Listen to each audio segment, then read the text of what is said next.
Set in a gorge framed by hills and a step tank, the town of Badami originally went by the name Vatapi.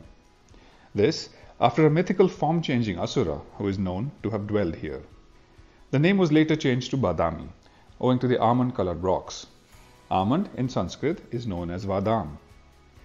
Though small and unassuming as compared to some of the cities in Karnataka, Badami is exceptionally rich in its historical offerings. The deep red-hued stones, rugged cliffs, and plentiful supply of water that came from the Malaprabha river was a reason for human life that's existed from the prehistoric era.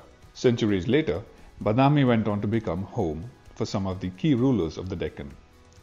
In the 6th century, the early Chalukyas, under the reign of King Pulakeshin I, made Badami their political, cultural, and religious base.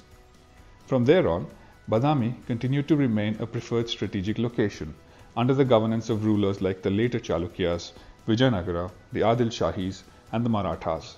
These dynasties constructed various monuments like forts, tombs, gateways, temples, etc. And today, these majestic monuments continue to tell a story of a glorious past.